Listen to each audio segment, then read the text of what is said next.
Hey guys, welcome back to my channel.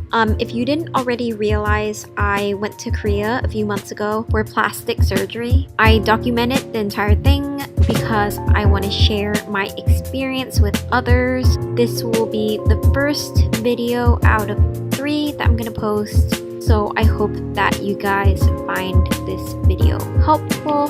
And if you're interested, please keep watching.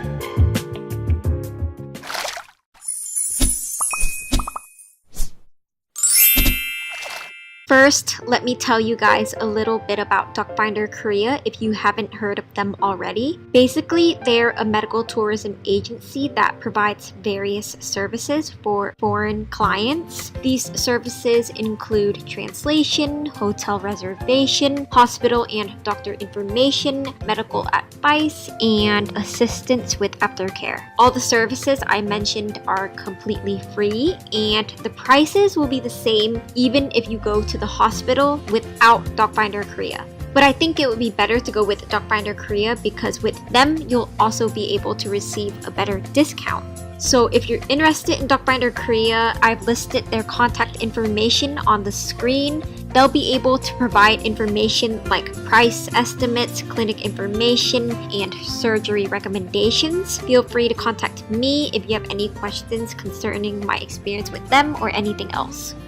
This is Banobagi's website. Banobagi is the clinic where I got my plastic surgery done. I actually did a lot of research on several different clinics before deciding to go with Banobagi. I really liked that the results from Banobagi turned out very natural because I'm not trying to come out looking botched with a Dorito chin, you know what I mean? You can also see on their website that they've received a lot of awards, which make them seem way more reputable to me. Here is Banobagi's contact information, which I've also listed in the description box along with DocFinder Korea's contact information. Again, I can answer any questions that you guys may have.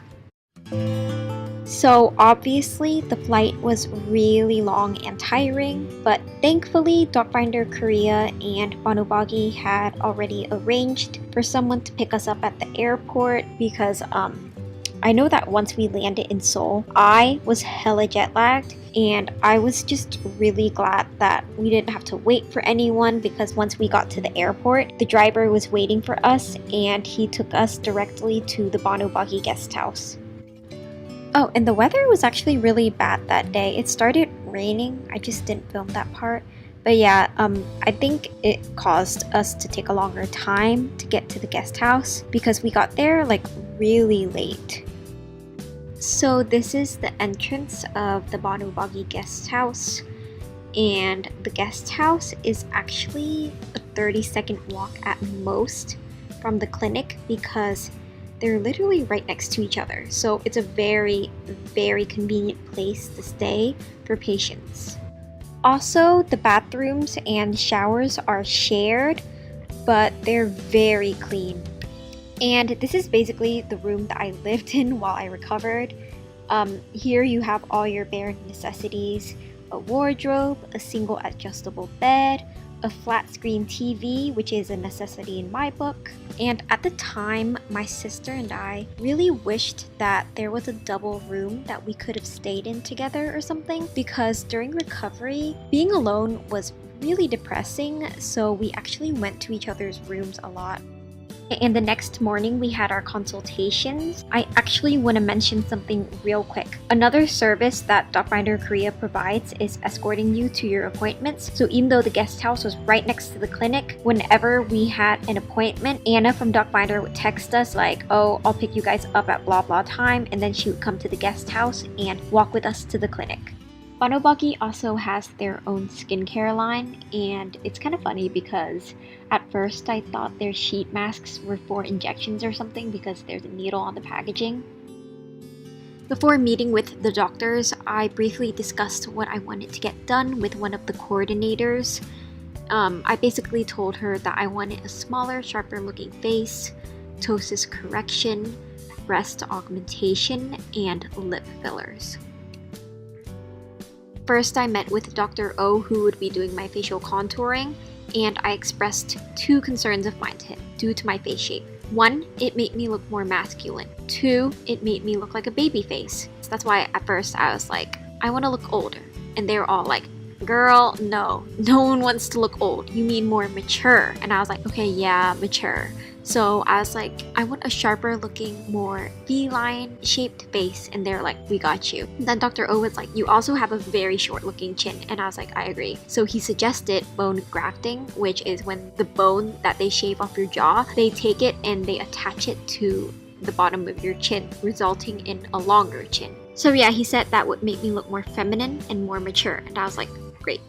So with that being said, Dr. O showed me before and after photos and said that he would shave part of my jaw off to make it look sharper and add bone to my chin to make it look longer. And this is basically what B-line surgery is. Next, I met Dr. Lee, who would be doing my non-incisional ptosis correction.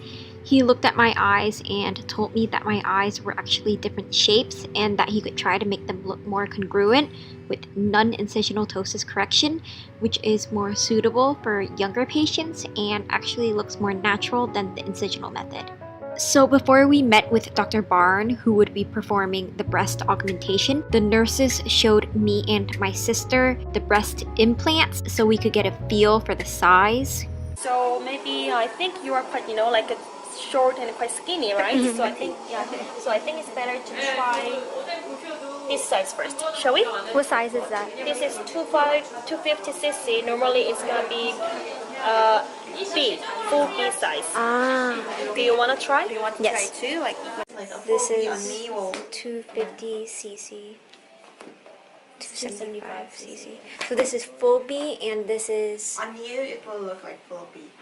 this? Yeah. Sizes are different depending on the width of your chest and then your height. A quick note on breast implants. CC is really different for everyone because the amount of CC and cup size that it'll take you to really depends on how much breast tissue you already have.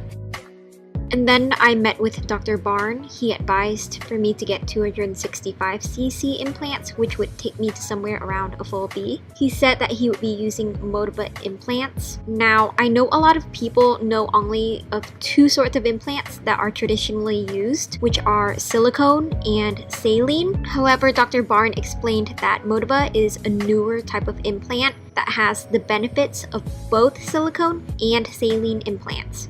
So the most natural looking and the most natural feeling.